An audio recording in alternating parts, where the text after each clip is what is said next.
Bismillahirrahmanirrahim. Assalamualaikum warahmatullahi wabarakatuh.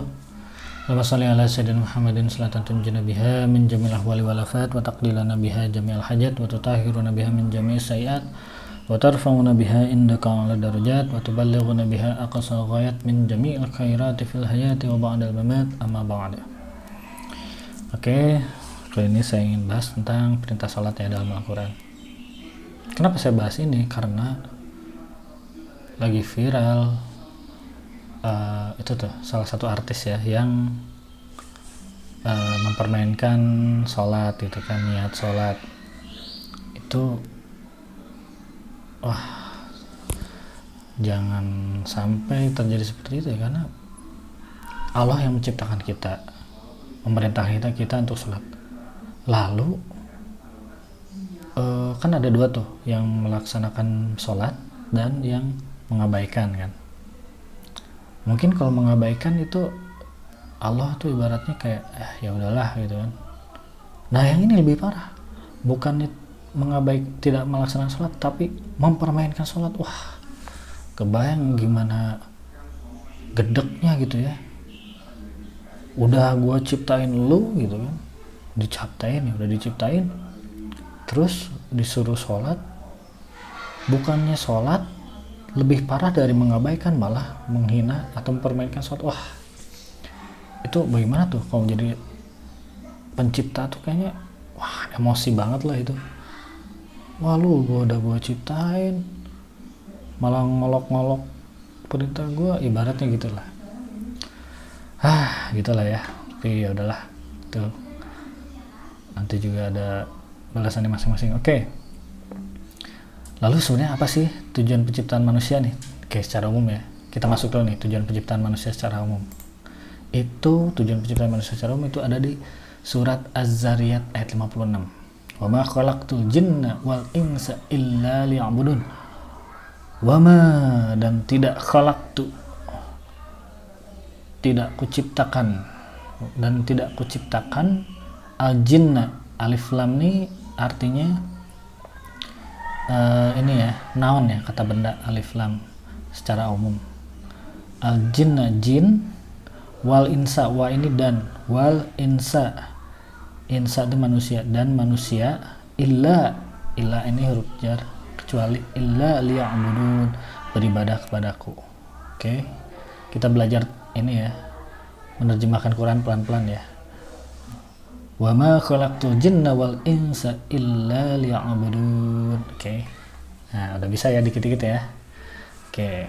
Jadi ini maksud penciptaan manusia itu, aku tidak menciptakan jin dan manusia melainkan agar beribadah kepadaku, padanya gitu kan.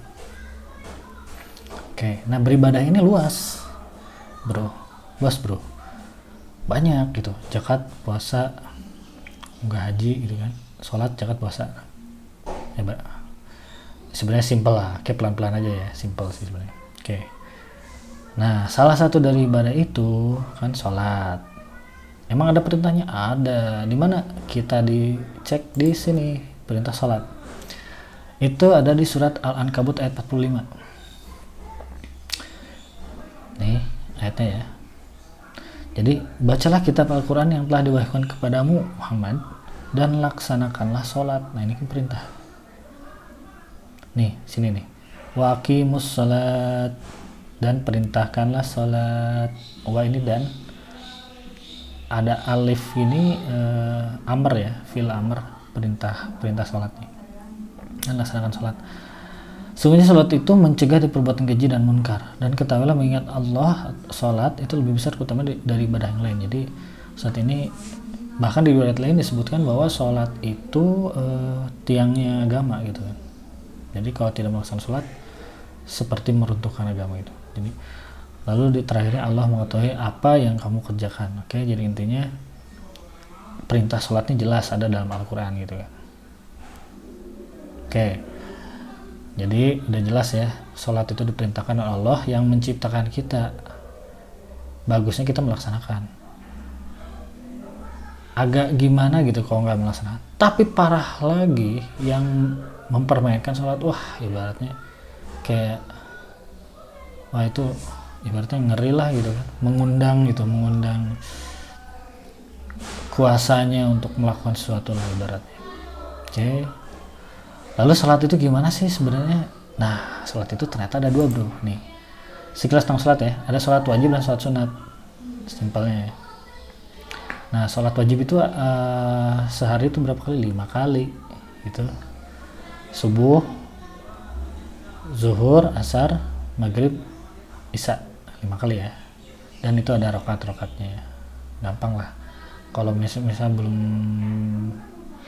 bisa sholat, bisa nanti terakhir saya kasih tahu ya, mau hubungi mana kalau pengen belajar sholat gitu kan.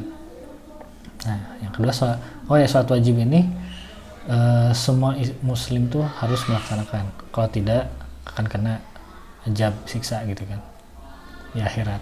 Kita semua muslim tuh percaya kalau kita setelah mati ini bukan selesai, tapi akan ada pertanggungjawaban nanti kan di akhirat.